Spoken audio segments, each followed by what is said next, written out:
A billionaire was still a virgin at 40, until a lonely poor woman asked to stay in his house during a stormy night. For years, he had everything money could buy, except love, except trust, except a family of his own. But when a desperate mother and her child stepped through his gates, his cold mansion began to feel alive for the very first time. What starts as an act of mercy quickly unravels into something deeper because she carries scars from a dangerous past, and he holds secrets that money could never hide. As fear collides with hope, and passion collides with danger, the question becomes unavoidable. Can two broken souls build a life together before the shadows of the past tear them apart forever? Tell me in the comments where you're watching from right now, and if this story speaks to you, make sure you hit subscribe so you don't miss the next one. The first rays of dawn crept through the towering windows of Harrington Manor, casting long shadows across polished marble floors. Michael Harrington opened his eyes precisely at 6 o'clock in the morning, just as he had done every day for the past 15 years. The king-sized bed, with its Egyptian cotton sheets and hand-stitched quilts, felt as empty as ever. He swung his feet onto the plush carpet, his movements mechanical, rehearsed. The silence in the mansion was deafening, a reminder of his solitary existence. His footsteps echoed through the corridor as he made his way downstairs, his designer sleepwear immaculate despite a night of restless sleep. The kitchen staff had already prepared his morning coffee, leaving it in a sterling silver carafe on the marble counter. They knew better than to be present when he emerged. Mr. Harrington preferred minimal interaction, especially in the early hours. "Another day," he muttered, pouring the steaming liquid into a bone china cup. The rich aroma filled his nostrils, but even this small pleasure felt hollow somehow. His tablet waited on the counter, loaded with the morning's financial reports. Numbers scrolled across the screen: stock prices, market trends, quarterly projections. At 40 years old, Michael had mastered the language of wealth, but the satisfaction of watching his billions grow had long since faded. The dining room could seat 20 people comfortably. Crystal chandeliers hung overhead, their sparkle mocking the solitude below. A single place setting waited at the head of the massive mahogany table. Fine china, polished silver, and pristine linens arranged with military precision. His breakfast arrived silently: 2 perfectly poached eggs, whole grain toast, and fresh fruit. The staff had mastered the art of invisible service, appearing and disappearing like ghosts in his carefully ordered world. Michael ate methodically, his eyes often drifting to the empty chairs surrounding him. The media had dubbed him the Virgin Billionaire years ago, a label that stung despite its truth. He'd never confirmed it, but his complete absence from the dating scene had only fueled the speculation. As evening approached, dark clouds gathered over the hills surrounding the estate. Michael stood at the floor-to-ceiling windows of his study, watching nature's display with detached interest. Lightning split the sky, illuminating the manicured grounds in brief, brilliant flashes. The storm intensified, rain lashing against the windows with growing fury. Thunder rolled across the valley, making the glass panes vibrate. It was during one such thunderclap that an unfamiliar sound caught his attention: the front gate intercom buzzing. Frowning, Michael moved to the security panel near his desk. No one ever came to the gate unannounced. He pressed the button, and the outdoor camera feed flickered to life on the monitor. His breath caught in his throat. A woman stood there, her dark hair plastered to her face by the rain. She clutched a small boy to her chest, trying to shield him from the downpour with her own body. Both were completely drenched, their clothes clinging to them like second skins. "Please," her voice crackled through the speaker, trembling with cold and desperation. "Please, we need help. Our car broke down on the road, and we've been walking for miles. We just need shelter until the storm passes." Michael's finger hovered over the intercom button. Years of careful isolation warred with basic human decency. The woman hugged the boy tighter as another lightning bolt illuminated the sky, making him flinch against her. His normally rigid routine screamed at him to ignore them, to maintain the sanctuary of his solitude. But something in the woman's eyes, visible even through the grainy security feed, spoke to a part of him he thought he'd locked away long ago. Thunder crashed overhead, and the little boy began to cry. The sound carried through the intercom, piercing Michael's carefully constructed walls of isolation. His finger pressed the button before he could second-guess himself. "I'm opening the gate," he heard himself say, his voice rougher than usual. "Follow the drive up to the main entrance. I'll meet you there." Michael's hand trembled slightly as he pressed the gate release button. Through the security monitors, he watched the bedraggled pair make their way up the winding driveway, the woman holding the boy close as they battled against the wind and rain. At the massive front door, Michael hesitated, his hand on the polished brass handle. It had been years since anyone other than staff had entered his sanctuary. With a deep breath, he pulled it open. The woman and child stood huddled on his doorstep, water pooling around their feet on the marble portico. Up close, he could see they were both shivering violently. "Thank you," the woman said through chattering teeth. "I'm Sarah Lopez, and this is my son Danny."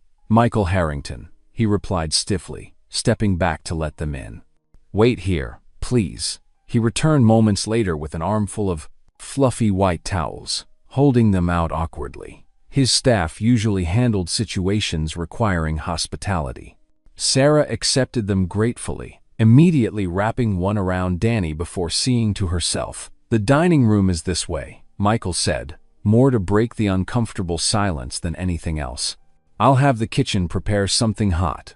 A quick call to his housekeeper set things in motion, and soon they were seated at opposite ends of the long mahogany table. Michael had taken his usual place at the head, while Sarah and Danny sat far down near the other end, looking small and lost in the grand space. Steam rose from bowls of homemade soup as they ate in silence. Michael sipped his wine, stealing glances at his unexpected guests. The boy, Danny, seemed to have recovered his spirits now that he was warm and dry, looking around the ornate room with undisguised curiosity. Suddenly, Danny slid down from his chair. Before Sarah could stop him, he walked down the length of the table toward Michael, his small feet patting softly on the Persian carpet. "Are you my daddy?" Danny asked, his innocent voice clear in the quiet room. Michael choked on his wine, the rich red liquid splattering onto his pristine white shirt. He coughed violently, face turning red as he struggled to catch his breath. Sarah's nervous laughter rang out as she hurried to collect her son. "Oh, honey, no, I'm so sorry," she said, addressing both Danny and Michael. Danny's father. He left when Danny was just a baby. Sometimes he asks men he meets if they're his dad. Michael dabbed at his shirt with a napkin, still coughing slightly. "It's fine," he managed, though his heart was racing from more than just the wine going down wrong. Danny looked between the two adults, confusion clear on his young face. "But he has a big house like Daddy's supposed to have in the stories," he protested. Sarah smoothed her son's hair, her eyes meeting Michael's with embarrassment. "Having a big house doesn't make someone a daddy, sweetheart. Come on, let's finish our soup before it gets cold." The remainder of the meal passed in awkward silence. Michael found himself watching them when he thought they wouldn't notice. The gentle way Sarah wiped soup from Danny's chin, the child's uninhibited giggles when he accidentally dropped his spoon. When dinner was finished, Michael cleared his throat. "You'll need somewhere to sleep tonight. The storm's only getting worse." He stood, gesturing for them to follow. "There's a guest wing on the second floor." Leading them up the grand staircase, Michael felt strangely self-conscious of his home's opulence. The crystal chandeliers, the gilt-framed paintings, the marble statues, all seemed excessive under Sarah's tired but observant gaze. "This suite should be suitable," he said, opening a door to reveal a comfortable sitting room with adjoining bedrooms. "There are fresh toiletries in the bathrooms, and I'll have some clean clothes brought up." "Thank you, Mr. Harrington," Sarah said softly. "You've been very kind." Danny yawned widely, rubbing his eyes with small fists. "Good night," he mumbled, surprising Michael by wrapping his arms around the billionaire's legs in a quick hug before Sarah could stop him. Michael stood frozen, unable to remember the last time anyone had hugged him. By the time he recovered, Sarah had ushered Danny into one of the bedrooms. "Good night," he managed to say, backing out of the suite and closing the door. In the hallway, Michael leaned against the wall, his heart thundering in his chest. The warmth of Danny's innocent embrace seemed to linger, along with the memory of Sarah's gentle laugh and kind eyes. For the first time in years, his mansion didn't feel quite so empty, and that thought terrified him more than he cared to admit. The next morning, Michael woke to unfamiliar sounds drifting through his normally silent mansion. Distant clattering and the unmistakable sizzle of cooking drew him from his bedroom, still in his silk pajamas and robe. As he descended the grand staircase, an enticing aroma of bacon wafted up to greet him. Following his nose to the kitchen, he stopped short in the doorway. Sarah stood at the professional-grade stove, spatula in hand, wearing borrowed clothes that were slightly too large for her frame. She had rolled up the sleeves of a white blouse, and her dark hair was pulled back in a casual ponytail. "Good morning, Mr. Harrington," she said brightly, noticing him hovering uncertainly. "I hope you don't mind. I wanted to thank you for your hospitality." Before Michael could respond, small footsteps thundered behind him. "Morning." Danny charged past, nearly colliding with Michael's legs. "Mom's making her special eggs. They're the best ever." "Danny," indoor voice, Sarah reminded gently, but she was smiling. Mr. Harrington might not be used to so much excitement this early. Michael cleared his throat. "I usually have coffee first," he admitted, moving toward the expensive coffee maker that dominated one counter. "Already made." Sarah gestured to a steaming pot. "Hope you don't mind. I figured out the machine after only 2 tries." The familiar scent of his preferred dark roast blend helped steady Michael as he poured himself a cup. He watched Sarah plate eggs, bacon, and toast with practiced ease, so different from the precise, restaurant-style presentations his chef usually prepared. "Do you want to see my room?" Danny asked suddenly, tugging at Michael's robe. "It's huge. And the bed bounces really good." "Really well," Sarah corrected automatically, setting plates on the kitchen island. "And no bed bouncing, young man." Michael found himself being pulled by his sleeve toward a chair. "Sit by me," Danny insisted. "Do you live here all alone? Where's your mom and dad? Do you have any toys?" "Danny, let Mr. Harrington eat his breakfast," Sarah intervened, but Michael surprised himself by answering. "My parents aren't around anymore," he said carefully. "And no, I don't have any toys. This is mainly my office and home." "No toys?" Danny looked horrified. "But you're rich. You could buy all the toys." Sarah shot Michael an apologetic look, but he felt the corner of his mouth twitch. "I suppose I could," he agreed. "But who would play with them?" "I would," Danny declared immediately. "Can I see the rest of your house, please?" After breakfast, Michael found himself leading an impromptu tour, with Danny racing ahead and Sarah following at a more sedate pace. The boys' endless questions echoed off marble floors and wood-paneled walls. "What's in there? Why is that picture so big? Can I touch this? Is that real gold? Why do you need so many bathrooms?" Each question seemed to chip away at the formal facade Michael had maintained for so long. He found himself explaining things he'd never thought about: why the chandeliers sparkled in different colors, how the security system worked, which rooms he actually used versus those that stayed empty. At lunch, served in the sunny conservatory rather than the formal dining room, Sarah watched Michael trying to answer Danny's latest barrage of questions about his business.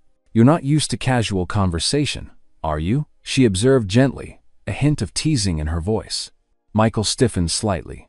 "I interact with people professionally," he said carefully.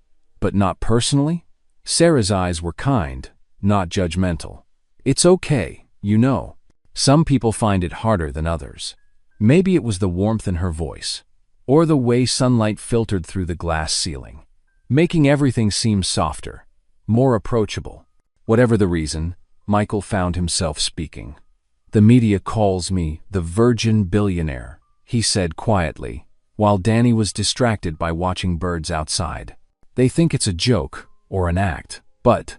He trailed off, unable to meet Sarah's eyes. "But it's true," she finished softly. Lack of mockery in her voice made him look up, instead of the judgment or pity he expected. He saw understanding in her expression. "I've never," he gestured vaguely. "There was never time, or the right person, or—" And then it became this thing, this wall between me and everyone else. The longer it went on, the harder it became to change. Sarah reached across the table, almost touching his hand before pulling back. "Thank you for trusting me with that," she said simply. "Everyone has their own path, Michael. There's no shame in yours." That night, lying in his king-sized bed, Michael listened to the sounds of life echoing through his usually silent home. Danny's bright laugh carried faintly down the hallway, followed by Sarah's warm voice reading a bedtime story. The unfamiliar noises should have bothered him, had always bothered him, when his rare house guests disrupted his routine. Instead, he found himself straining to hear more. The soft murmur of voices, the distant creak of floorboards, even the muffled thump of what was probably Danny ignoring his mother's no jumping on the bed rule, all of it felt strangely soothing, like music he'd forgotten he knew how to hear. He rolled onto his side, aware of the vast empty space in his bed, in his home, in his life. The carefully constructed solitude that had always felt like safety now seemed more like a prison of his own making. Somewhere down the hall, Danny laughed again, and Michael felt an unfamiliar ache in his chest. Over the next 2 days, the mansion began to breathe with new life. Sarah couldn't help herself, wherever she went. Her hands found work to do. She started small, just dusting a forgotten corner table in the east wing. The rich mahogany gleamed after her attention, and something in her chest warmed at the sight. "Your house has such beautiful bones," she told Michael over coffee that morning, "but it needs a woman's touch." Michael watched, fascinated, as she moved through his home like a gentle whirlwind. The library, with its towering shelves, received her special attention. She hummed while organizing books that had sat askew for years, her fingers trailing lovingly over leather spines. "These deserve to be read," she said, opening curtains to let sunlight stream across the reading nooks, not just displayed like museum pieces. In the formal sitting room, she discovered crystal vases gathering dust. Soon they sparkled, filled with fresh flowers from the garden. The blooms brought color to rooms that had known only muted tones for decades. "Look, Mr. Michael," Danny called from the courtyard. "I found a ball." Michael glanced up from his laptop to see the boy bouncing an old tennis ball against the stone wall. Something tugged at his memory. Hadn't he played with that same ball years ago? "Would you like to play catch?" The words left his mouth before he could stop them. Danny's face lit up like Christmas morning. "Really? You want to play with me?" Setting aside his work, something he never did during business hours, Michael stepped into the warm afternoon Sunday. His suit jacket felt stiff and formal for such an activity, so he removed it, rolling up his sleeves. "I haven't done this in quite some time," he admitted, catching the ball Danny tossed his way. "You'll have to be patient with me." But muscle memory took over, and soon they fell into an easy rhythm. The soft thump of the ball passing between them, mixed with Danny's delighted giggles. From an upstairs window, Sarah watched them, her heart swelling at the sight of her usually energetic son focusing so intently on being gentle with Michael's hesitant throws. The mansion seemed to shed its coldness like an old skin. Rooms that had echoed with emptiness now held the warmth of conversation. The kitchen filled with the aromas of Sarah's cooking simple meals that somehow tasted better than anything his chef had ever prepared. "It's because they're made with love," Danny explained seriously. When Michael mentioned this, "Mom says that's the secret ingredient." Even the staff moved differently, responding to the change in atmosphere. The head housekeeper, Mrs. Chen, who had maintained a professional distance for 15 years, actually smiled when she found Sarah teaching Danny to fold napkins into swans. "Perhaps young sir would like to learn some other shapes," she offered, pulling up a chair. By the second evening, Michael realized he hadn't eaten alone once since their arrival. The massive dining table, usually a reminder of his solitude, now felt right with Sarah and Danny at either side of him. Danny's chatter filled the spaces between bites, while Sarah gently drew Michael into conversations about more than just business. "Did you always want to be a businessman?" she asked, passing him the salt. Without being asked, when had she noticed that habit of his? He paused, realizing no one had ever asked him that. I wanted to be an astronaut, actually, when I was very young. Space. Danny's eyes went wide. That's so cool. Can we look at the stars tonight? And somehow, Michael found himself setting up the telescope he'd bought years ago but never used, teaching Danny about constellations while Sarah wrapped them all in warm blankets against the evening chill. The sharp knock came during dinner on the second night, cutting through their comfortable routine like a knife. Danny jumped, his fork clattering against his plate. Sarah's face went pale, her hand automatically reaching for her son. Michael rose, straightening his tie. He still wore one at dinner, though he'd relaxed enough to remove his jacket. I'll see who it is. The heavy door swung open to reveal a courier in a crisp uniform. Delivery for Sarah Lopez, he announced, holding out an envelope. Michael's pulse quickened. No one knew Sarah was here. He took the letter himself, signing the delivery confirmation with steady hands that belied his growing unease. Back in the dining room, Sarah's fingers trembled as she opened the envelope. A single sheet of paper fell out, covered in angry block letters. As she read, all the color drained from her face. Mama, Danny's voice quavered. What's wrong? May I? Michael held out his hand for the letter. Sarah passed it over wordlessly, pulling Danny close to her side. The words burned across the page. I know where you are. You can't hide what's mine forever. I'm coming for what belongs to me, both of you. Your loving husband, Jack. Michael's fingers tightened on the paper, crinkling its edges. The sanctuary of his home, which had just begun to feel truly alive, suddenly seemed fragile as spun glass. He looked at Sarah, seeing the fear she tried to hide from Danny, and felt something fierce and protective rise in his chest. He found us, Sarah whispered, her arms tightening around Danny. He always finds us. Michael's hands trembled as he held the crumpled letter, his jaw clenched tight. The dining room, which had slowly begun to feel warmer over the past few days, now seemed to freeze over with tension. Sarah sat at the table, her face pale, while Danny played with his food, unaware of the storm brewing. Sarah, Michael said, his voice low and controlled. We need to talk, now. He gestured toward his study, away from Danny's innocent ears. Sarah nodded slowly, placing her napkin beside her plate. Danny, sweetie, finish your dinner. Mommy needs to talk to Mr. Harrington for a minute. Inside the wood-paneled study, Michael closed the heavy door and turned to face Sarah. The letter shook in his grip as he held it up. What is this? Who exactly are you running from? Sarah wrapped her arms around herself, her shoulders hunched. Tears welled in her eyes, but she lifted her chin, meeting his gaze. His name is Marcus, my ex-husband. Her voice cracked. I should have told you everything from the start, but I was scared you wouldn't let us stay. Tell me now, Michael demanded, though his tone softened at the sight of her distress. Sarah sank into one of the leather chairs, her hands clasped tightly in her lap. I met Marcus when I was young and stupid. He seemed charming at first, but after we married. She drew in a shaky breath. The abuse started slowly.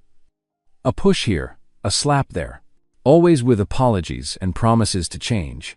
Michael's chest tightened as he watched tears roll down her cheeks.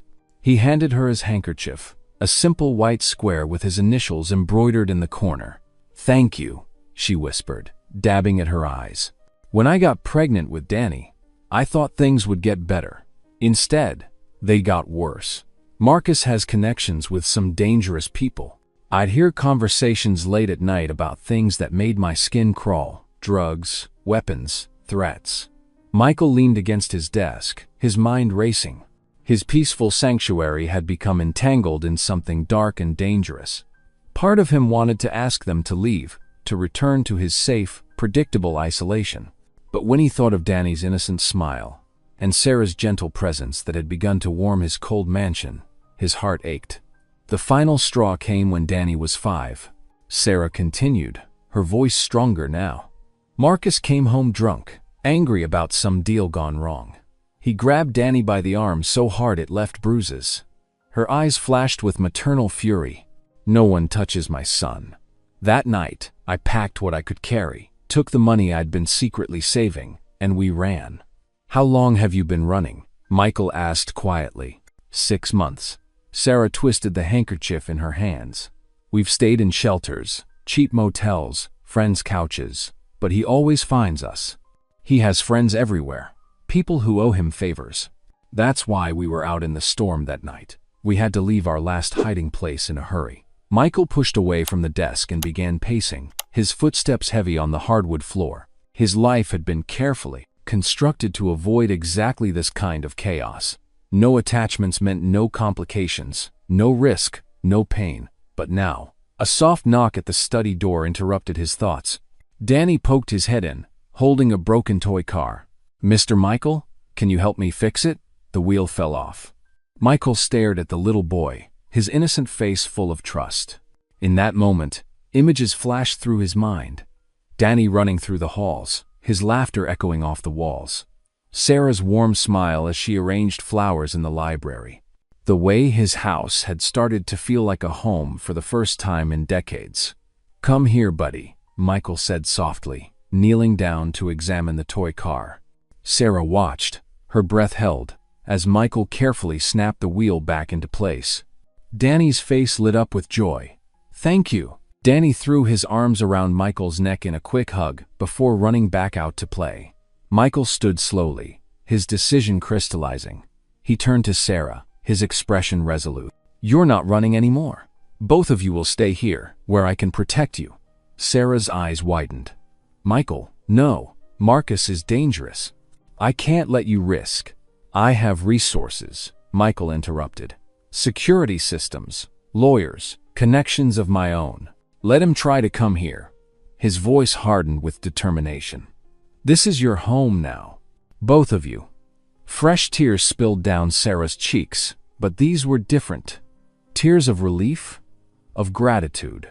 She stood and reached for his hand, squeezing it gently. "Thank you," she whispered. Later that night, Michael and Sarah sat in the grand living room, the crackling fireplace casting dancing shadows on the walls. No words passed between them, but the silence felt comfortable, shared. Danny had fallen asleep on the couch between them, his repaired toy car clutched in his small hand. Michael watched the flames, feeling something shift inside him. For the first time in years, his wealth meant more than just numbers in a bank account. It meant he could protect this small family that had somehow slipped past his defenses. As the clock struck 10 o'clock, Michael stood. "I'll do my rounds," he said quietly, not wanting to wake Danny. Sarah nodded, understanding in her eyes as she gathered her sleeping son in her arms.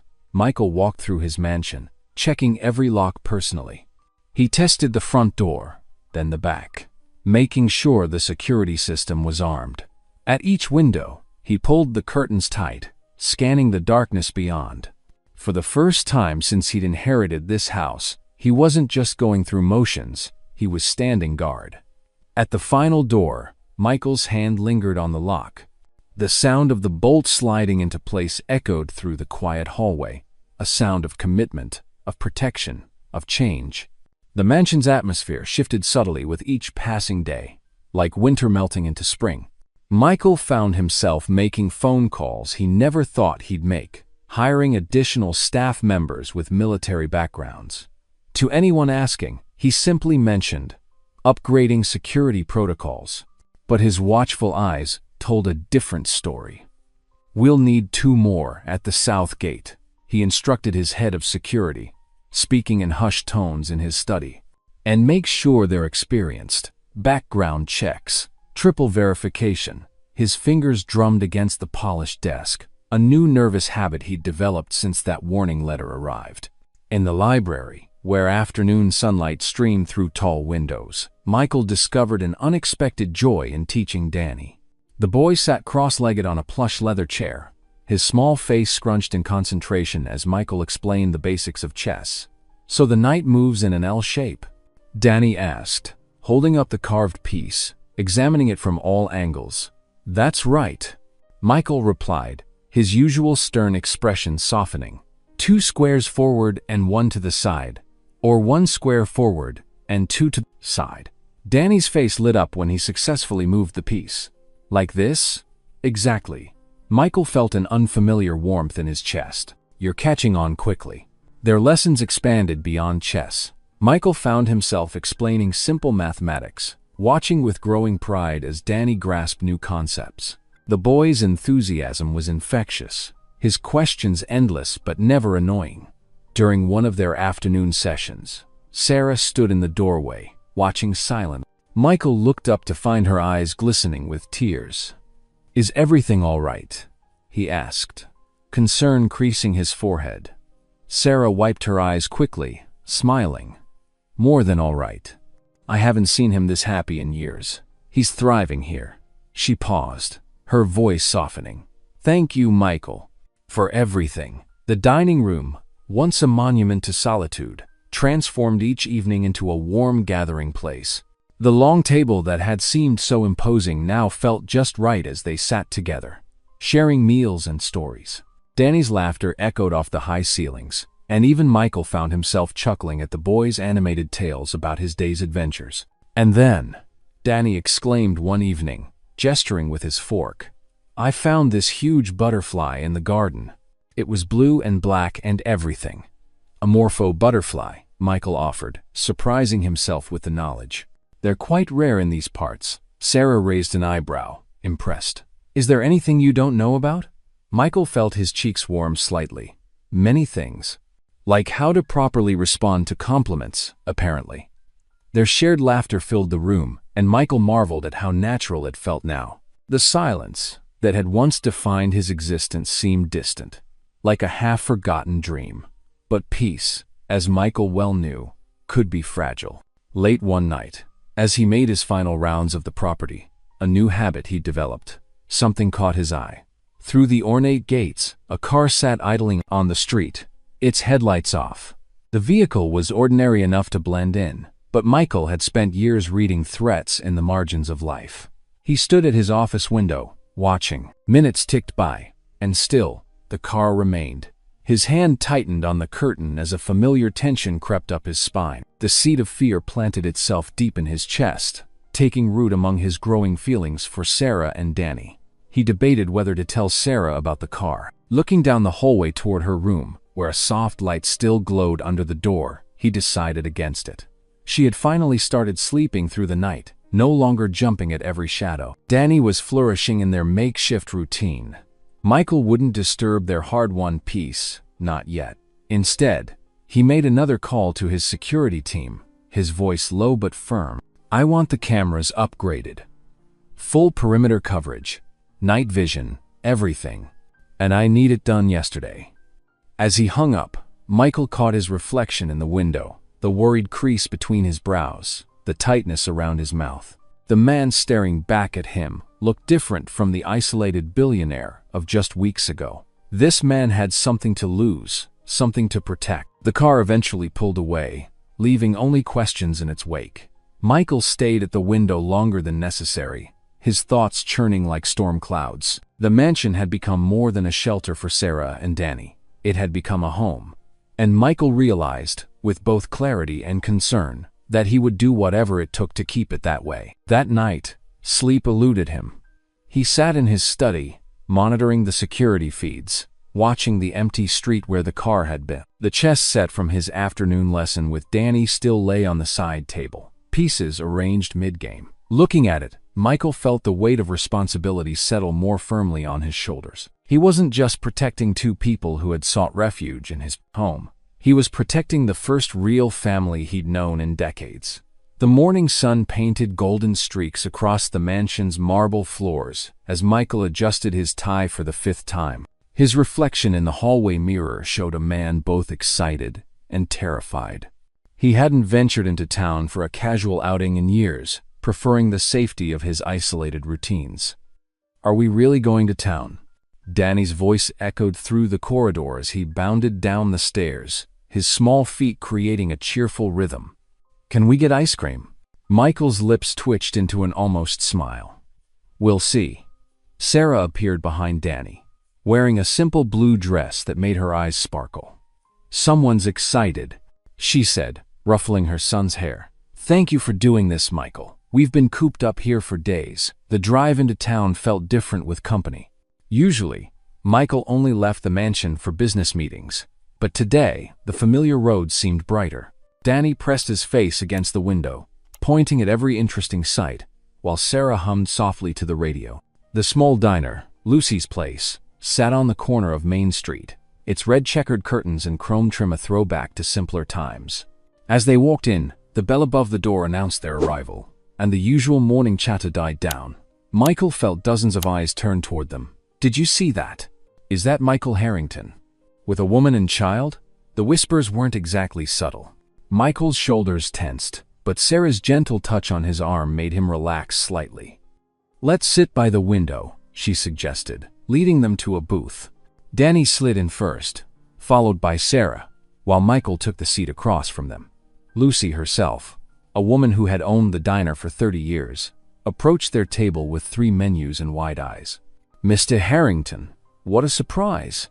We haven't seen you in here since my father's time," Michael finished politely. "These are my guests, Sarah and Danny Lopez." Sarah ordered chocolate chip pancakes with extra whipped cream, her eyes lighting up as she explained to Danny that these were her favorite when she was little. "My mom used to take me here every Sunday after church." Danny got Mickey Mouse pancakes with a face made of fruit, while Michael settled for plain toast and eggs. As they ate, he noticed how Sarah cut Danny's pancakes into perfect little squares, how she wiped syrup from his chin with a napkin, how she laughed when he made a whipped cream mustache. The locals continued to stare and whisper, but Sarah's presence made it easier to bear. She had a way of drawing his attention away from the uncomfortable moments, asking him questions about the town's history or sharing funny stories about Danny's adventures. After breakfast, they walked down Main Street to Johnson's department store. Danny needed new clothes. He'd grown out of most of his old ones. The store clerk's eyebrows shot up when Michael Harrington walked in, but Sarah quickly took charge, leading them to the children's section. "Try this one." Sarah held up a blue t-shirt with dinosaurs on it. Danny's face lit up. Michael found himself getting drawn into the shopping experience, suggesting a warm jacket that reminded him of one he'd had as a boy. When Danny tried it on and grinned, something warm bloomed in Michael's chest. "It's perfect," Sarah said, smoothing the collar. "But Michael, you don't have to. Please," he interrupted softly. "Let me do this." They left with 3 bags of clothes, Danny proudly wearing his new jacket despite the warm weather. Their next stop was the grocery store, where Sarah insisted on buying ingredients to cook dinner. "You've been so generous," she explained, selecting fresh vegetables with practiced ease. "At least let me contribute something." Michael watched as she and Danny worked together, the boy helping to pick out the ripest tomatoes and the freshest herbs. They moved through the aisles with an easy familiarity that made his heart ache. This is what family shopping looks like, he realized. The sun was setting as they drove back to the mansion, painting the sky in shades of pink and orange. Danny had fallen asleep in the back seat, clutching a new stuffed dinosaur. Michael had secretly bought him when Sarah wasn't looking. "Thank you," Sarah said quietly. This meant so much to him, to both of us. Michael gripped the steering wheel tighter, fighting the unfamiliar emotions rising in his chest. I enjoyed it too. They carried the sleeping Danny to his room, Sarah tucking him in while Michael brought in the shopping bags. The day felt perfect, almost normal, something Michael had never thought possible for someone like him. But as he walked down the main hallway later that night, heading to his study, something caught his eye. An envelope had been slid under the front door, its white surface stark against the dark wood floor. Michael's hands trembled slightly as he picked it up. Inside was a single photograph. Sarah and Danny at the diner, taken through the window. Their faces were circled in red marker. The warmth of the day vanished, replaced by an icy fear that gripped his heart. He stood in the silent hallway, the photograph burning in his hands, knowing that their moment of normalcy had been watched by dangerous eyes. Michael's footsteps echoed through the mansion's corridors as he strode toward the security office, the photograph clenched in his hand. His normally composed face was tight with anger, jaw clenched as he burst through the door. "Roberts!" he bellowed, making his head of security jump from his desk. "How did this get under my door?" He slapped the photograph down on the desk. The security chief's face paled as he examined the image. "Sir, I don't understand. We've had the perimeter locked down. No one should have gotten close enough." "Well, someone did." Michael's voice was deadly quiet. "Someone got close enough to take this picture and deliver it right into my home. The home where I promised safety to a woman and her child." Robert scrambled to pull up the security footage, his fingers flying over the keyboard. "We'll review every camera, sir. I'll double the patrols and—" "Double isn't enough." Michael cut him off. "Triple them. Install more cameras. Whatever it costs. I want this place fortress tight by nightfall." Leaving Roberts to his task, Michael headed toward the kitchen where he could hear Sarah humming. The sound stopped abruptly when she saw his face. "What's wrong?" she asked, wiping her hands on a dish towel. Michael hesitated, but he couldn't hide this from her. Wordlessly, he handed her the photograph. Sarah's face drained of color as she stared at the image, her hands beginning to shake. "No," she whispered, the photograph fluttering to the counter. "No, no, no." Her legs gave out, and Michael caught her just before she collapsed, guiding her to a chair. "He found us." Sarah's voice broke as tears spilled down her cheeks.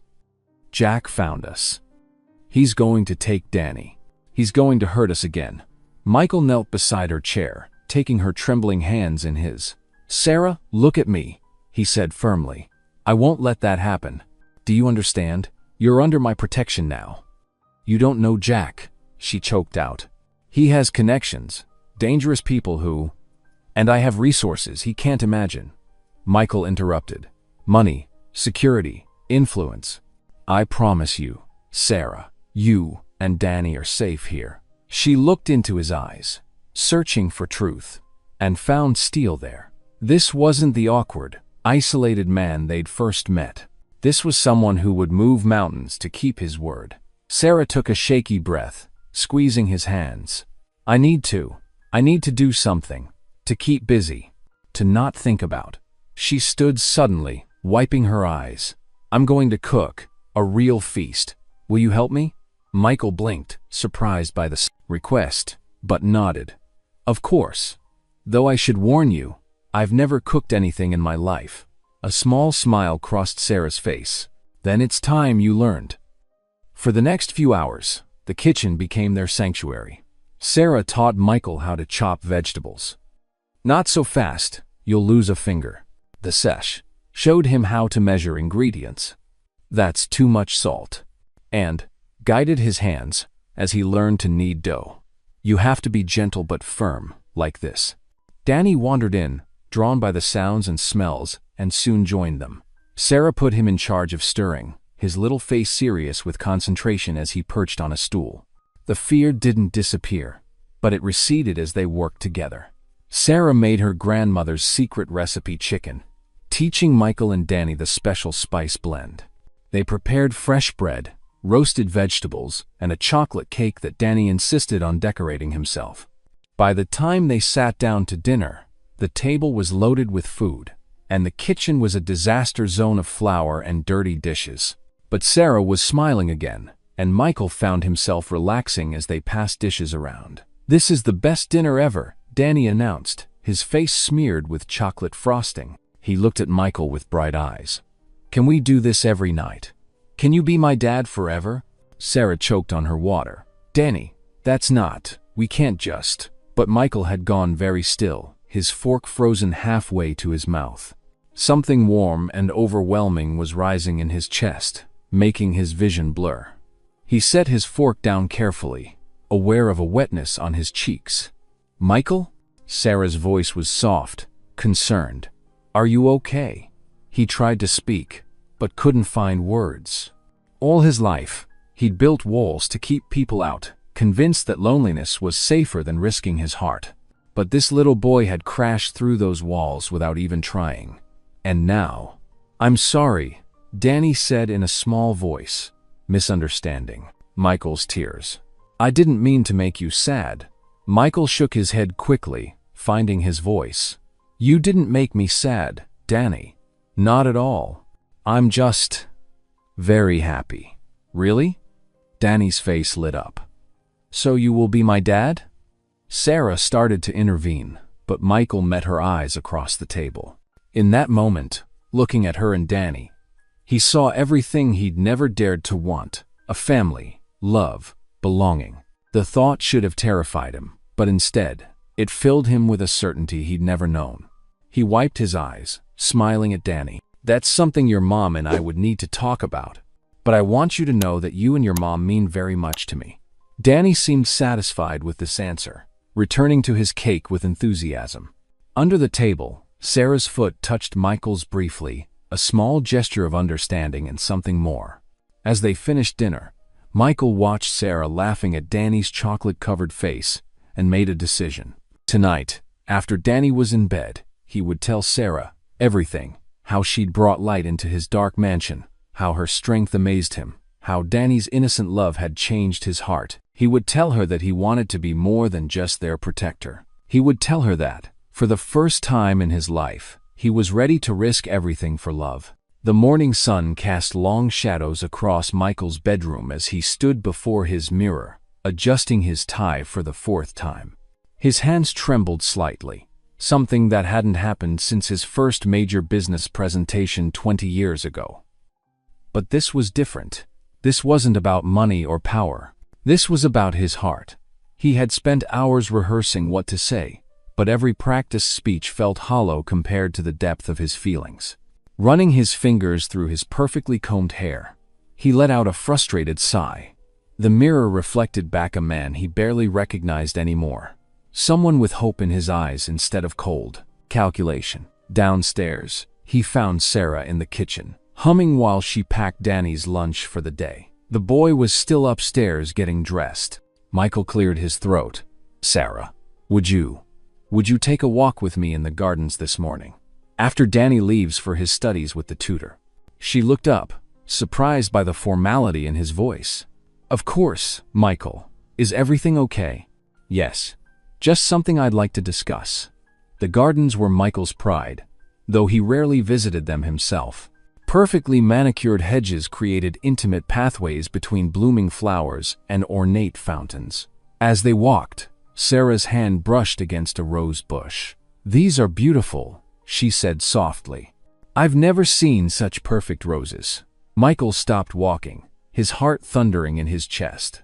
"Sarah, I need to tell you something." She turned to face him, concern crossing her features. The morning light caught in her hair, making it glow like honey. Michael forced himself to maintain eye contact, though every instinct screamed at him to retreat to his safe, isolated world. I didn't expect." He ran a hand through his hair again, destroying its careful arrangement. "When you arrived that night, I thought you would disrupt everything. And you did, but not in the way I feared." Sarah remained silent, her eyes wide and attentive. "You and Danny. You've brought something into my life I didn't know I was missing. Warmth, laughter, purpose beyond just accumulating wealth." Michael's voice grew stronger as he continued. "I've fallen in love with both of you. With the way Danny looks at the world with such wonder. With your strength and kindness. With the way you've turned this empty house into a home." Tears welled in Sarah's eyes. She took a step closer, then stopped herself. "Michael," she whispered, "I feel the same way. You've given us more than just protection. You've given us hope, stability, love." Her voice cracked. "But my past, what I'm running from, it could destroy everything you've built. Your reputation, your business. I don't care about any of that." Michael started to say, reaching for her hand. The harsh sound of tires on gravel cut through the morning peace. They both turned toward the front gates, where a black sports utility vehicle had pulled up. 3 men stepped out, their stances aggressive even from a distance. "Sarah Lopez," one of them shouted. "We know you're in there. Return what you stole, and maybe we can work something out." The color drained from Sarah's face. "No," she whispered. "No, no, no." Michael's security team was already moving toward the gates, but he didn't wait to see their response. He grabbed Sarah's hand and pulled her toward the house. "Danny," she gasped. "We need to get Danny." They found the boy in the library with his tutor, blissfully unaware of the situation. Michael's voice was calm but firm. "Danny, go with your mother to the safe room we practiced. Remember where it is?" Danny nodded, his eyes growing wide with understanding. Sarah clutched him close as Michael led them to a hidden panel in his study. Once they were secure inside, he called the police, his voice clipped and authoritative as he reported armed trespassers. Through the security cameras, he watched the men argue with his security team. They were well-dressed, professional-looking, not the typical thugs he had expected. One of them held up what appeared to be legal documents. "Tell Sarah we know about the files," one of them called out. "Tell her this doesn't end until we get them back." The police arrived within minutes, their sirens sending the men back to their vehicle. As they drove away, one of them pointed directly at the security camera, a clear message that this wasn't over. Michael stood in his study, his earlier warmth replaced by a familiar cold dread. Files? What files? Sarah had told him about running from an abusive husband, but nothing about stolen documents. The old walls around his heart began to rebuild themselves, brick by brick. He opened the safe room to find Sarah holding Danny, both of them pale but composed. When she saw his expression, something broke in her eyes. "Michael, please, I can explain," she began. He held up a hand, his business mask firmly in place. "Were you ever going to tell me about these files they want?" Sarah swallowed hard. "It's complicated." Complicated? The word came out sharper than he intended. "I offered you protection. I opened my home, my heart, and you're still keeping secrets?" Danny looked between them, his small face confused and worried. "Mom? Michael? Are the bad guys gone?" The innocence in Danny's voice cut through Michael's anger like a knife, but the damage was done. His old wounds, abandonment, betrayal, the lesson that love always came with hidden costs, roared back to life. The morning's confession felt like a distant dream, replaced by the harsh reality that trust was a luxury he couldn't afford. The study felt smaller that night, its wood-paneled walls closing in as Michael paced before the fireplace. Sarah sat rigid in one of the leather armchairs, her hands clasped tightly in her lap. The flames cast dancing shadows across their faces, but neither found comfort in its warmth.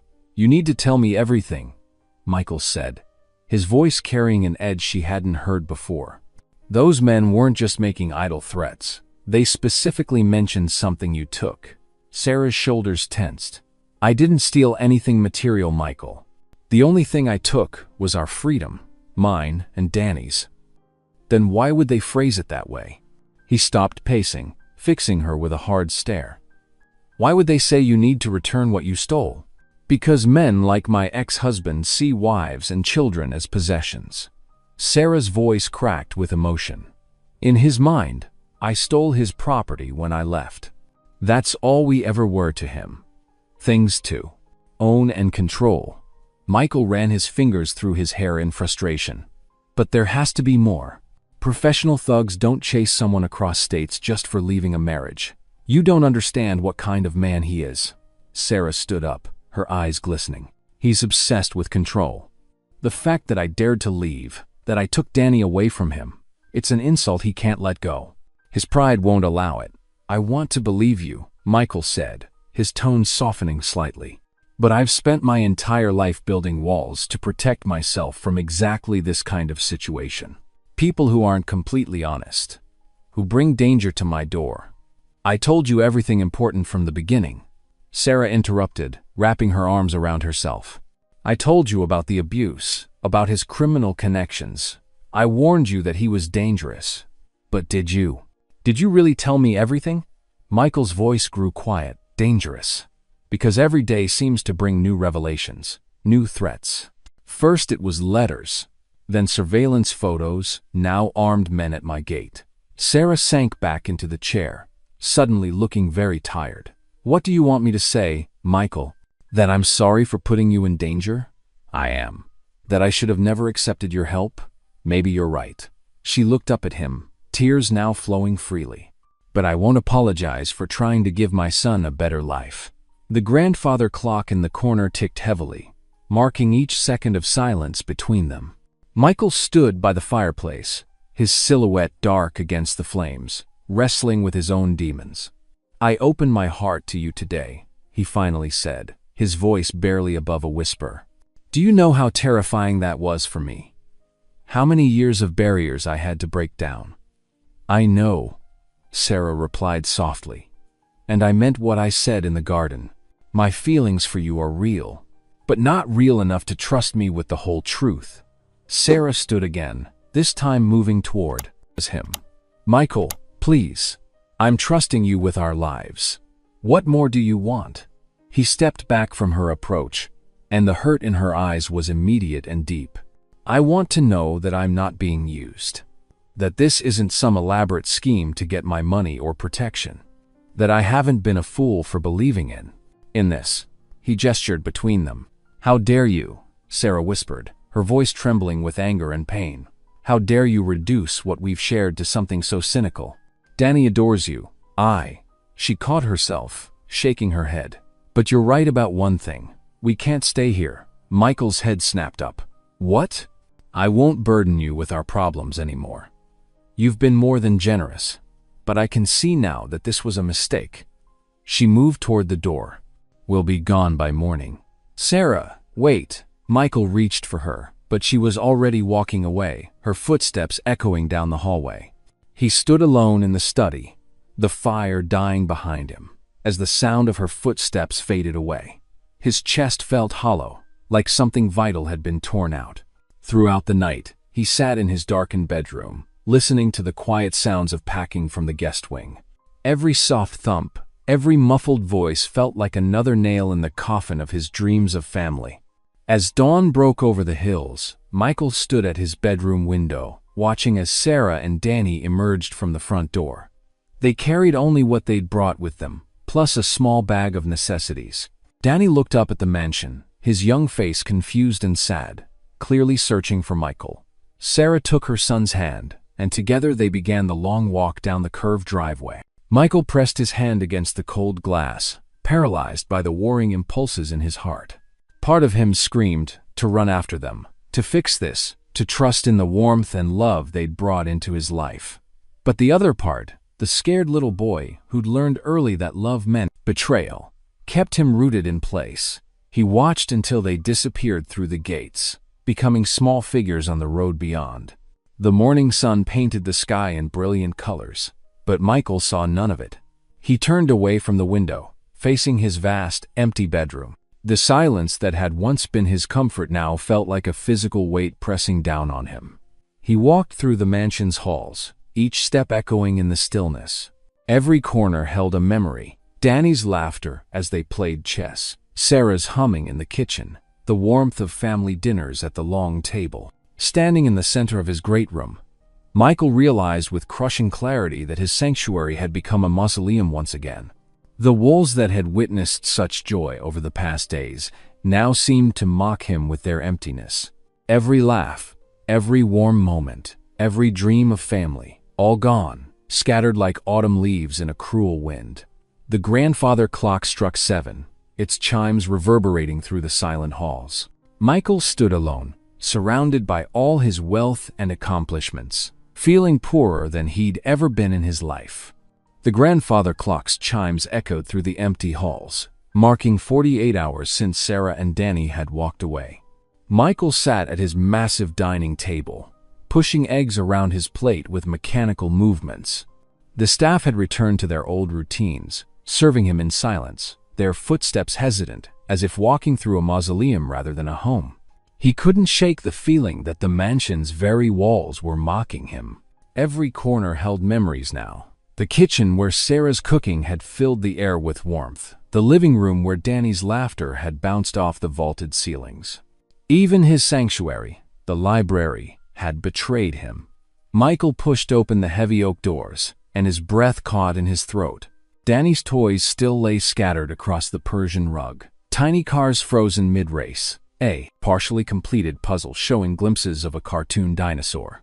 He knelt down, picking up a small red fire truck. Danny had been so proud when he'd made the siren sounds, racing it along the bookshelf bases, while Michael pretended to read financial reports. The toy felt impossibly heavy in his hand. He set it back down carefully, exactly where it had been, as if disturbing it might erase the memory completely. "Sir?" His butler stood in the doorway, concern etched on his weathered face. "Would you like me to have these cleaned up?" "No." Michael's voice was hoarse from disuse. "Leave them." The silence pressed in again as the butler withdrew. Michael paced the length of his home office, unable to focus on work.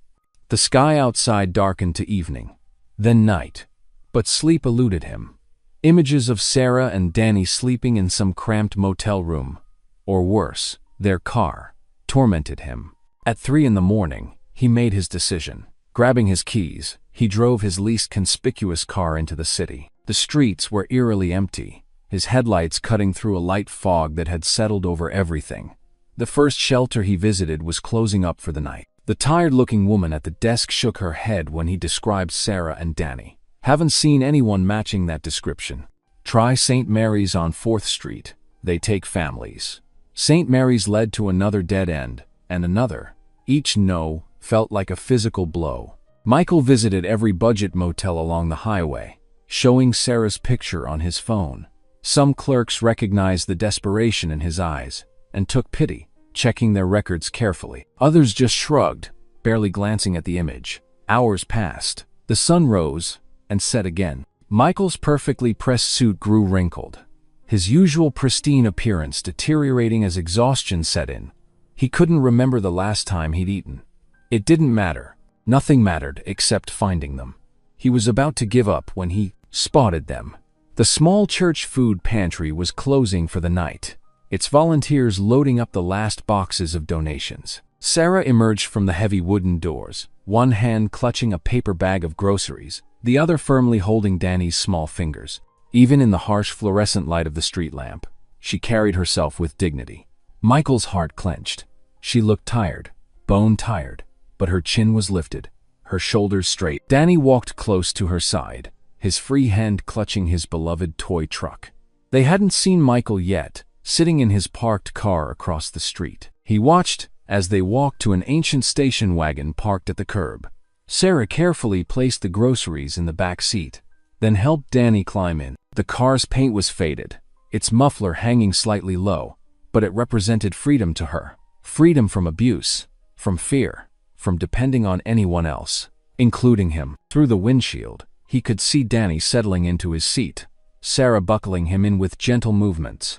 The boy's mouth was moving, probably asking one of his endless questions. Sarah smiled down at him, though even from this distance, Michael could see the strain around her eyes. A street light flickered overhead, casting alternating shadows and light across the scene. The night was growing colder, and Sarah pulled her thin jacket tighter around herself, before walking around to the driver's side. Michael's fingers tightened on his steering wheel as he watched them prepare to drive away, probably to sleep in that car, or some cramped motel room if they were lucky. He had failed them. His fear, his inability to trust, had driven away the only people who had made his mansion feel like a home. Danny's innocent questions and Sarah's warm laughter had filled spaces he hadn't even known were empty. Now the silence in those spaces felt deafening. Sarah started the car, the engine coughing to life reluctantly. Through the station wagon's windows, Michael could see Danny clutching his toy truck, his small face turned toward the church as they pulled away from the curb. The taillights disappeared around a corner, leaving Michael alone in the gathering darkness. He sat there for a long time, the engine idling, watching the spot where they had vanished. The food pantry's lights went out one by one as the volunteers left. Soon the street was deserted except for his car, a solitary testament to his indecision. The red fire truck in his library flashed through his mind, waiting exactly where Danny had left it, hoping for one more race across the carpet. His mansion waited too, its rooms echoing with memories of laughter and life that had briefly transformed it from a showcase into a home. Michael realized he was gripping his steering wheel so tightly his knuckles had turned white.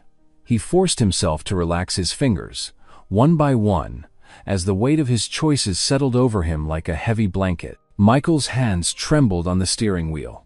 He couldn't let them walk away into the darkness, not like this. Taking a deep breath, he stepped out of his car, his expensive shoes crunching on loose gravel as he followed their path around the corner. The churchyard lay bathed in moonlight, old headstones casting long shadows across patchy grass.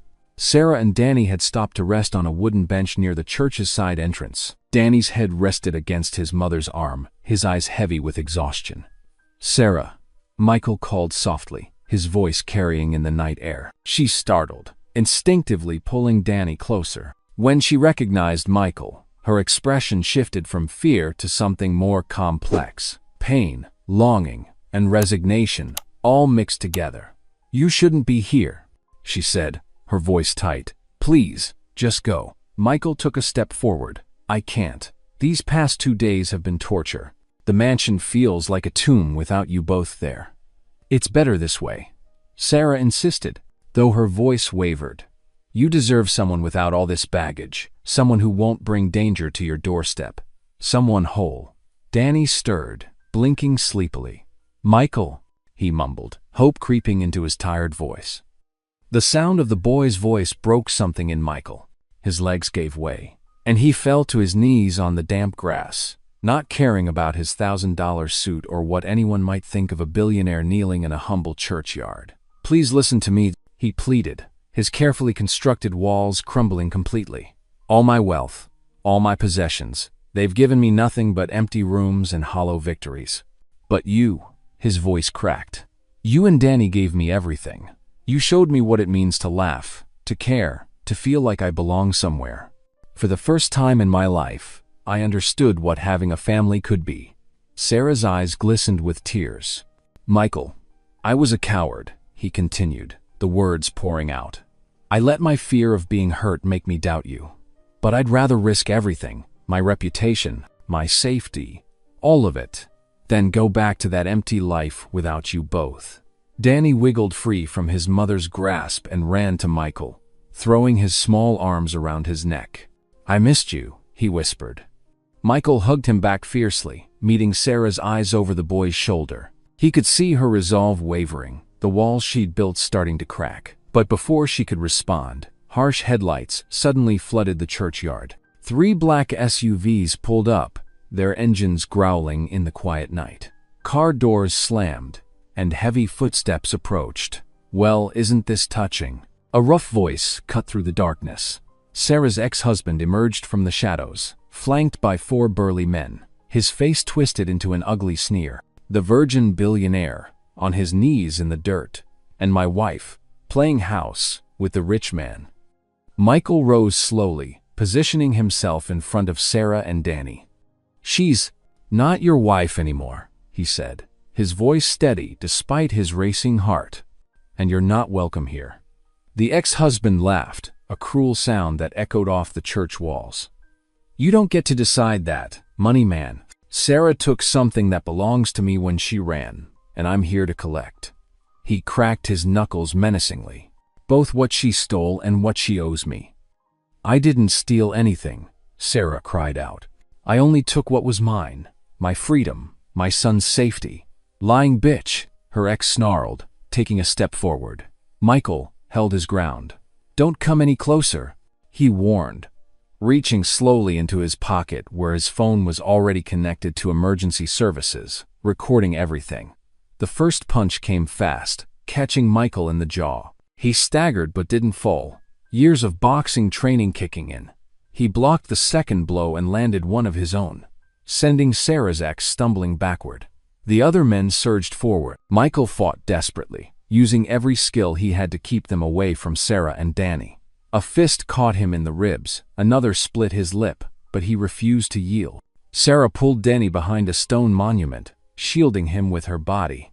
Just when Michael's strength was failing, police sirens pierced the night. Red and blue lights flooded the churchyard as 3 patrol cars screeched to a halt.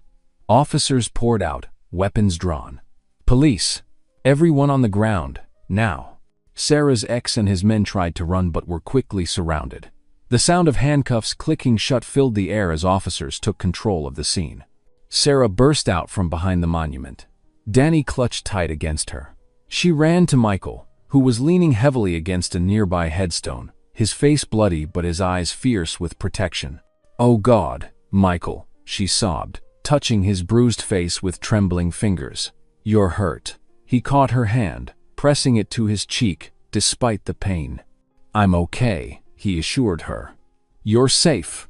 Now, both of you are safe." Danny wrapped his arms around both their legs, creating a three-way embrace as Sarah's ex was led away in handcuffs, spitting threats that no one heeded. Sarah buried her face in Michael's chest, her tears soaking through his torn shirt. Years of fear and running finally broke free as she cried, feeling truly secure for the first time in so long. Michael's arms encircled both her and Danny, holding them close as police lights continued to flash across the churchyard. "I'm so sorry," Sarah whispered against his chest. "I'm sorry I ran. I was just so scared of bringing more pain into your life." "Never apologize for protecting yourself and Danny," Michael murmured into her hair. "But please, don't run from me again. Let me help you fight whatever comes next. Let me be part of your family." Danny looked up at them both, his small face serious. "Can we go home now?" he asked simply. The morning sun painted golden streaks across the mansion's driveway as Michael's car pulled up to the front steps. His hands trembled slightly on the steering wheel as he parked, his mind replaying the events of the previous night. The fight, the arrests, the way Sarah had clung to him as if he were her anchor in a storm. He found Sarah and Danny waiting outside the small motel where they'd stayed after giving their statements to the police. Danny's face lit up when he saw Michael's car, and he tugged on his mother's sleeve with excitement. "Sarah," Michael called softly as he stepped out of the car. His split lip was still tender, and a bruise darkened his jaw, but his eyes shone with determination. "I want you both to come home." Sarah shifted uncertainly, her hand tightening on Danny's shoulder. "Michael, we can't keep imposing." "Not as guests," he interrupted, taking a step closer. "As family." Danny bounced on his toes. "Really? We can stay forever?" Michael knelt down to Danny's level, ignoring the twinge in his ribs. "Yes, buddy, forever, if that's what you and your mom want." Sarah's eyes filled with tears. "Michael, are you sure? After everything that happened?" "I've never been more sure of anything." He stood, closing the distance between them. "What I said last night wasn't just because of the moment. Every word was true. My life was empty before you both came into it." A warm breeze rustled through the trees, carrying the sweet scent of nearby flowering bushes. Michael reached for Sarah's hand, his touch gentle. "I know you're worried about my reputation, about what people will say. But I don't care about any of that. I care about you, about Danny, about the family we could be." Danny tugged at Michael's sleeve. "Can I have my own room, with space for all my toys?" Michael laughed, the sound rich and genuine. "Actually, I have something better in mind. I've already called contractors. We're going to turn the East Wing into a proper playroom, with built-in shelves for your books and toys, a craft area, maybe even a small climbing wall." Sarah's eyes widened. "Michael, that's too much." "And," he continued, squeezing her hand, "the library's connected study would be perfect for your teaching work. I remember you mentioning you'd always wanted to tutor children who struggle with reading." Tears spilled down Sarah's cheeks. "You remembered that?" "I remember everything you've told me." His voice softened. "Every story, every dream, every hope. I want to help make them real." Danny wrapped his arms around Michael's legs. "Does this mean you're going to be my dad now?" Michael's heart swelled as he ruffled Danny's hair. "If that's something you'd want, buddy, we'll take things one day at a time." Sarah wiped her eyes, a small smile finally breaking through her tears. "You really want this?" "Us? More than anything." Michael gestured to his car. "Come home. Let me show you what I have planned." The drive back to the mansion was filled with Danny's excited chatter about his future playroom. Michael caught Sarah's eye in the rearview mirror several times, each glance carrying more warmth than the last. As they walked through the mansion's front doors, Michael led them to the East Wing. Contractors had already arrived, their trucks parked outside. Blueprint rolls covered a temporary table in the hallway. "See here," Michael pointed to the drawings. The whole space will be bright and open. Windows along this wall, built-in seating by the bay window for reading. Sarah traced the lines with her finger, her expression softening as she imagined the possibilities. It's beautiful. They moved through the house, Michael describing his vision for each space. The formal dining room would become more welcoming, the stark white walls warmed with family photos. The kitchen would be renovated to accommodate Sarah's love of cooking together. In the garden, surrounded by blooming roses and the gentle splash of the fountain, Michael turned to Sarah. Danny had run ahead to inspect a butterfly, giving them a moment alone. I know this is fast, Michael said softly, and if you need time, I understand. But I've spent 40 years being careful, being distant. I don't want to waste another day pretending I'm not falling in love with you. Sarah's breath caught. She stepped closer, her hand reaching up to touch his bruised jaw gently. You fought for us last night. I'd fight for you every day if I had to. His voice was barely a whisper now. But I'd rather spend those days making you happy instead. The space between them disappeared slowly, like the last moments of sunset. When their lips met, it was soft, tentative. A first kiss filled with promise rather than demand. Sarah's hands slid to his shoulders as Michael's arms wrapped around her waist, holding her as if she were precious. When they parted, Michael pressed his forehead to hers. I've never felt like this before. It's terrifying and wonderful all at once. I know, Sarah whispered back. Me too. Danny's delighted shout broke the moment as he discovered a family of rabbits near the garden wall. They turned to watch him, Michael's arm still around Sarah's waist. I never knew what I was missing, Michael admitted. All these years in this huge house, I thought I was protecting myself, but I was just hiding from life itself. The sound of Danny's laughter, the smell of your cooking, the way you both fill every room with light, it's like, I'm finally alive. Sarah leaned into him, her head resting on his shoulder. We'll figure it out together, she promised. Day by day. As the sun climbed higher, warming the garden around them, contractors began their work inside. The sounds of renovation echoed through the mansion, not disrupting the peace, but adding to it. Each bang of a hammer, each scrape of a saw, marked another step toward transformation. The mansion was changing, just as Michael was. Empty spaces being filled, cold corners warming, silence giving way to the beautiful chaos of family life. And in the garden, wrapped in each other's arms, while Danny chased butterflies, Michael and Sarah shared soft smiles, knowing this was just the beginning. The summer breeze drifted through the newly installed garden windows of the mansion, carrying the scent of blooming roses and fresh-cut grass. Inside, the once sterile halls now echoed with the sounds of life, footsteps, laughter, and the occasional crash of Danny's toy cars racing down the corridor.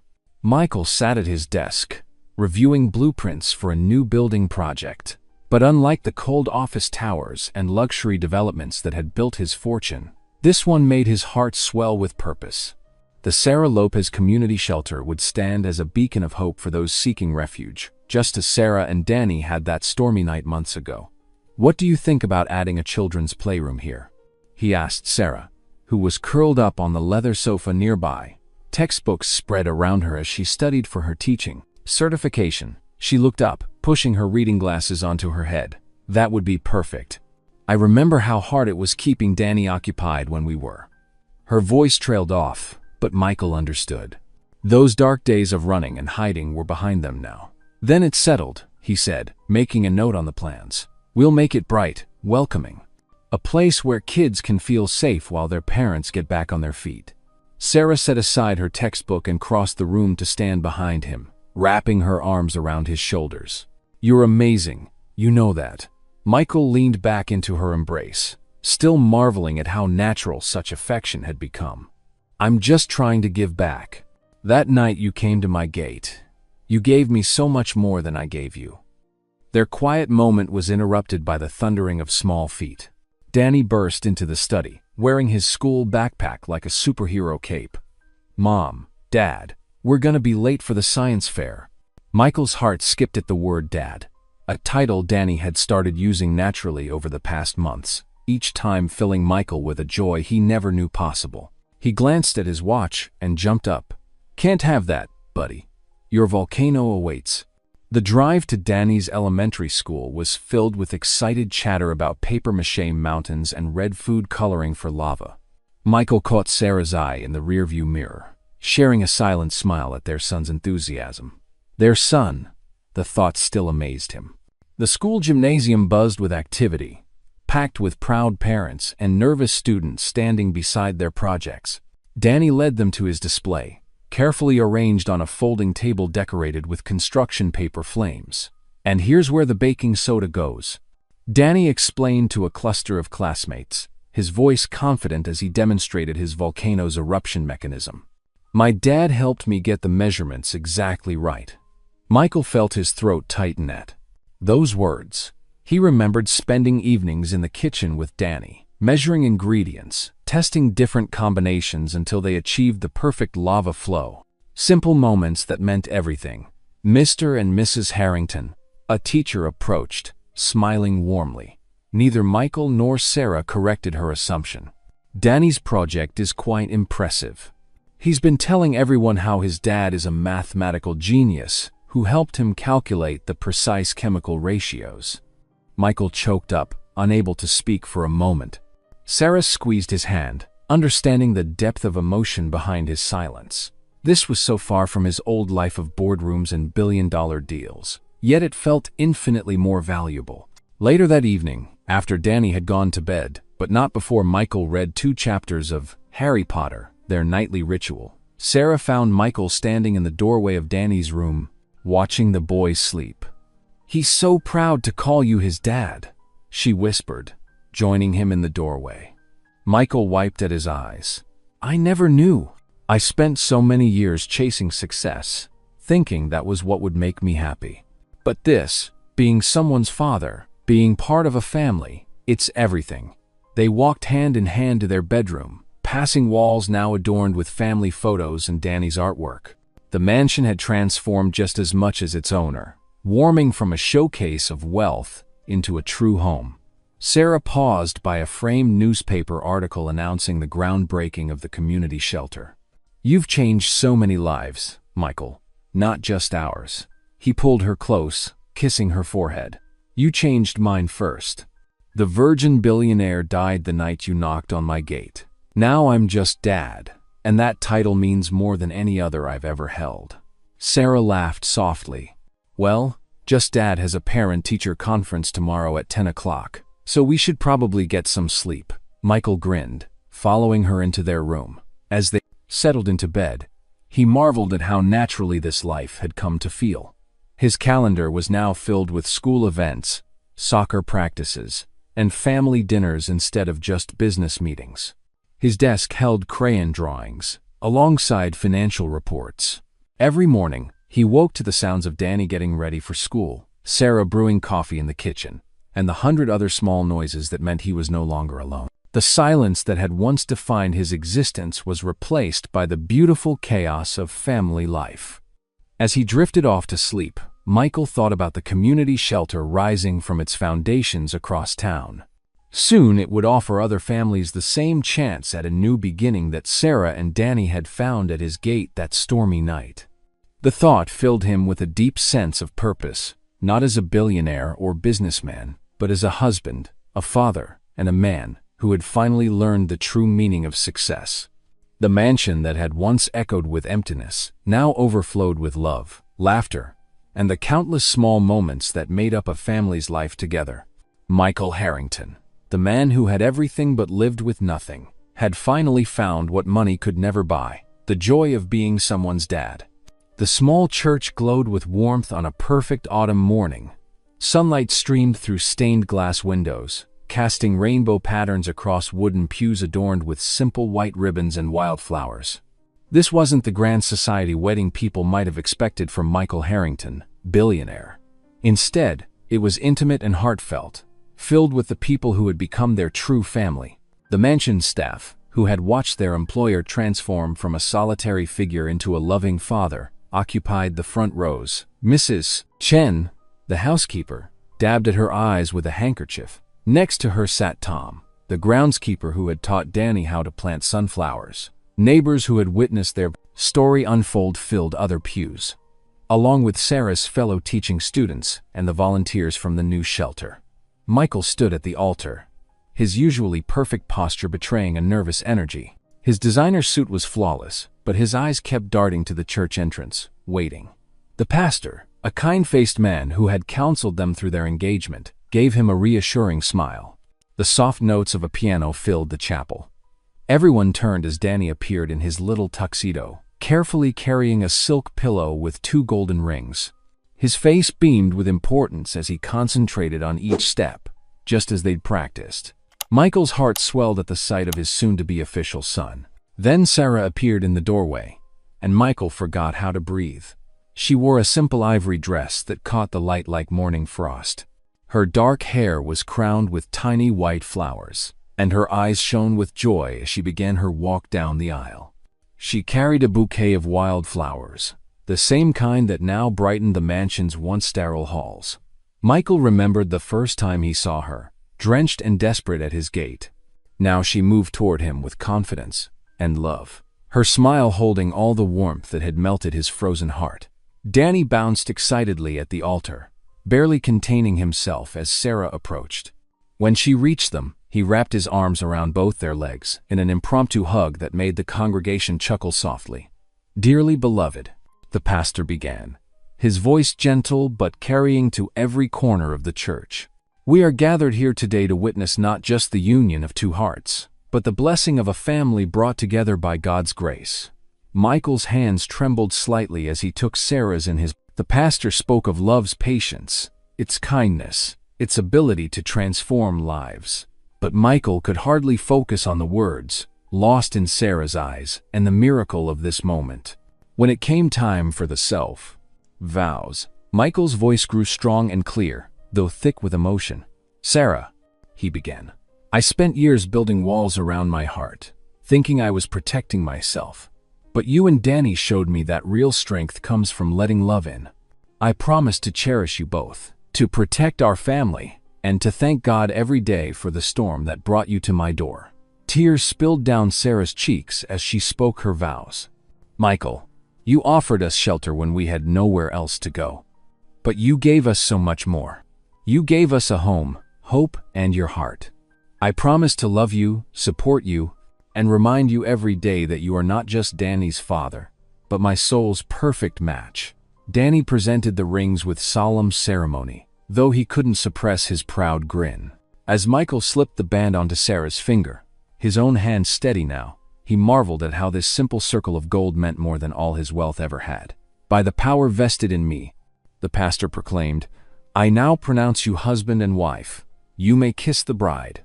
Michael drew Sarah close, their first kiss as married couple, sweet and pure. Danny clapped loudest of all, jumping up and down until Sarah and Michael both reached to pull him into their embrace. The reception was held in the mansion's garden, now in full autumn glory. Tables dotted the lawn, decorated with candles and more wildflowers. Staff members had outdone themselves preparing a feast that filled the air with delicious aroma. Children from the neighborhood played tag between the tables, while adults chatted and laughed. Music drifted from a small band playing soft jazz. Michael held Sarah close as they swayed to their first dance, her head resting against his chest.